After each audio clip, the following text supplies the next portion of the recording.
U.S. weather news and severe storms return. Good evening and welcome to our weather news broadcast. It's a pleasure to be with you in this special hour as the nation's weather map stands on the verge of a major shift. Over the past few days, many regions have enjoyed comfortable, and for early September, even unusually cool, conditions. But this week and next, the pattern flips. A strong, summer-like heat wave will rapidly expand across the central U.S., the Midwest, and even into the Ohio Valley. At the same time, a series of complex atmospheric setups will bring back dangerous thunderstorms with damaging winds, large hail, and even a few tornadoes. In short, a double-barreled spell of extreme weather, both hot and hazardous, will shape life for tens of millions of Americans over the next 7 to 10 days.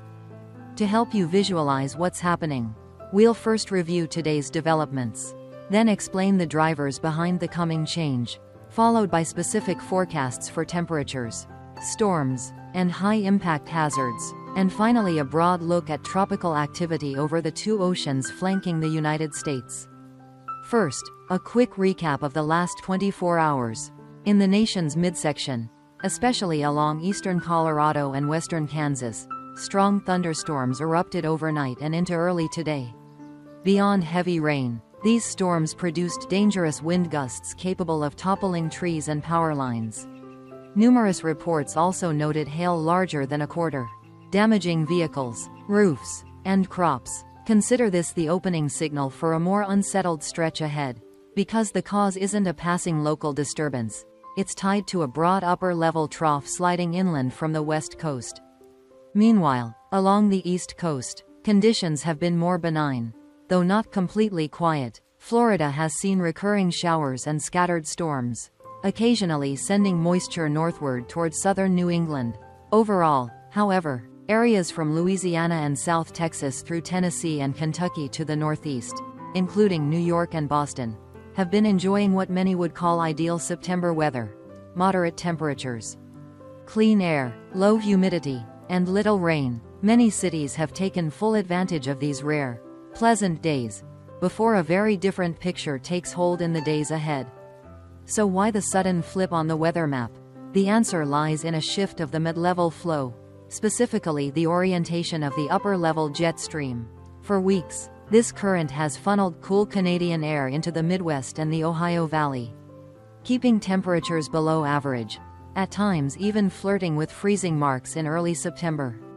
In the coming days, that entire structure changes. A sprawling dome of high pressure will build out of Texas, expanding to control the plains and Midwest. Think of this high as a heavy lid that traps heat near the ground and spreads it outward.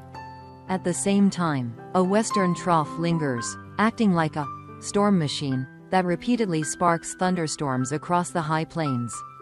The clash, hot, subsiding air to the south and cooler energy to the west, sets the stage for weather that's both sweltering and stormy. Temperature forecasts tell the story. Today, much of the Great Plains tops out in the 80s to near 90 degrees Fahrenheit, 27 to 32 degrees Celsius. The Northeast and Great Lakes remain milder. Many spots in the 60s to 70s degree F, 15 to 24 degrees Celsius. But by late week, the script flips. Iowa, Illinois, Missouri, even southern Minnesota, are projected to surge past 100 degrees Fahrenheit, 37 to 38 degrees Celsius. These aren't all-time records, but they are abnormally high for mid-September. Into next week, the heat barely eases, from the plains through the Midwest and into the Ohio Valley. Numerous cities will stay locked in an oppressive 90 to 100 degrees Fahrenheit stretch. This heat is more than a day-to-day inconvenience. It carries public health risks. With highs above 95 degrees Fahrenheit for several consecutive days, the likelihood of heat illness, dehydration, and cardiovascular strain rises, especially for older adults and young children. Residents are advised to limit strenuous outdoor activity during peak sun, stay well hydrated, and use available cooling resources. Storms will also command attention. From Friday into Saturday, strong to severe thunderstorms are likely to flare across the Dakotas, Nebraska, and portions of Montana, classic high plains severe country. The risks include damaging wind gusts, large hail, and a localized tornado threat. By Sunday and early next week, storm chances push south and east into the Midwest, Minnesota, Wisconsin, Iowa, and Illinois. While the setup may not rival peak spring severity, the potential for September tornadoes is notable and worth close monitoring. In contrast, the southeast and Gulf Coast look comparatively tranquil. Sunshine and dryness dominate the next 7 to 10 days. A few locales, Florida and far south Texas, may catch brief showers or a pop-up storm. But no widespread hazards are expected. Outdoor plans and agricultural operations will generally benefit from the stretch of dry, bright weather. We also can't ignore the tropical scene on the nation's ocean flanks. Climatologically, September 10th marks the peak of the Atlantic hurricane season, the time of highest storm likelihood. Yet this year has been remarkably quiet. Across the tropical Atlantic, from the coast of Africa through the Caribbean and Gulf of Mexico, there are virtually no organized systems.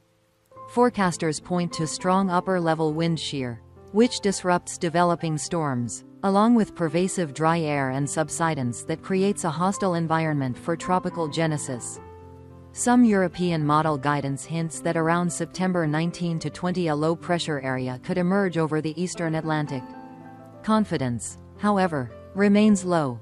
Similar 9 to 10-day ghost systems have repeatedly failed to materialize in recent weeks. Bottom line, for at least the next week, coastal residents along the U.S. Atlantic seaboard can take a cautious breath. No imminent tropical threats are on the board. Over the Pacific, the remnants of Hurricane Kiko still swirl north of Hawaii. Satellite imagery shows a weak circulation with mostly low-level winds. Deep convection has largely collapsed. Over the next 48 hours, the remnants should dissipate, with minimal impacts beyond a few gusty periods and modest surf. To summarize, 3 key headlines define U.S. weather for the next 7 to 10 days. A strong heat wave will drive many plains and Midwest locations to 100 degrees Fahrenheit or higher. Severe storms re-emerge across the high plains and into the Midwest, with risks for damaging winds, large hail, and localized tornadoes. The Atlantic and Pacific tropics look relatively calm for now, with no immediate threats on the horizon. Thank you for joining today's Weather News Bulletin.